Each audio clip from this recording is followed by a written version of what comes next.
और पश्चिम बंगाल में जबरदस्त उलटफेर करते हुए भारतीय जनता पार्टी ने लैंडस्लाइड विक्ट्री हासिल की है।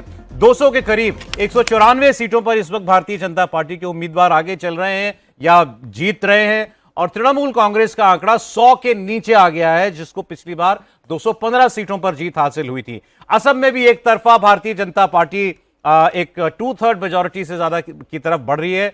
97 सीटों पर भारतीय जनता पार्टी के उम्मीदवार आगे चल रहे हैं। कांग्रेस पार्टी बहुत पीछे छूट गई इस लड़ाई में। केरलम में यूडीएफ मतलब कांग्रेस लेड अलायंस 100 पर फिलहाल खड़ा हुआ है। वहां कोई दिक्कत नहीं है उसको एक बार फिर वापसी करने में। सत्ता में लेफ्ट की सरकार वहां से जा रही है। और तमिलनाडु में विजय एक हीरो की तरह, फिल्मों की तरह अब राजनीति के भी हीरो बनकर सौरभ झालमुरी खाई जा रही है।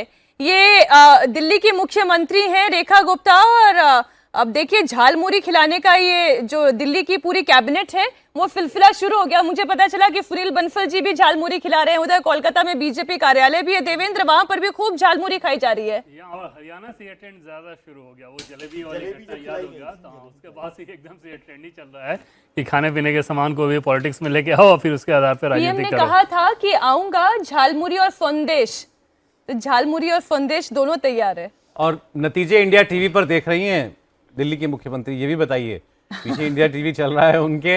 अच्छा, और उनके लिए भी एक स्वीट रिवेंज वाली बात है ये। इनके रोड शो में स्ट्रीट लाइट्स ऑफ कर दी गई थी जब ये प्रचार कर रही थी अपनी पार्टी के लिए बंगाल में। उस वक्त भी काफी नाराज भी हुई थी वो। लेकिन बीजेपी ने, और ये बीजेपी का तो ये ट्रेडमार्क स्टाइल है, अपने सारे नेताओं के कारपेट बॉम्बिंग कर बीजेपी हर चुनाव में करती है। छोटे से छोटे और बड़े से बड़े कार्यकर्ता को और नेता को इस्तेमाल करती है प्रचार में। तो सभी का जाना हुआ वहां पर। रेखा गुप्ता ने भी खूब प्रचार किया।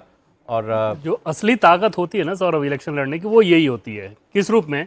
जैसे बड़े नेता उनको वहाँ पे लगाया गया तो उनको पहला इंस्ट्रक्शन ये रहता है कि उसके लिए ट्रेंड किया जा चुका है कि आप जब भी किसी कार्यकर्ता के पास जाएं तो पहले उनका पूरा भड़ास जो है ना वो निकलने दें।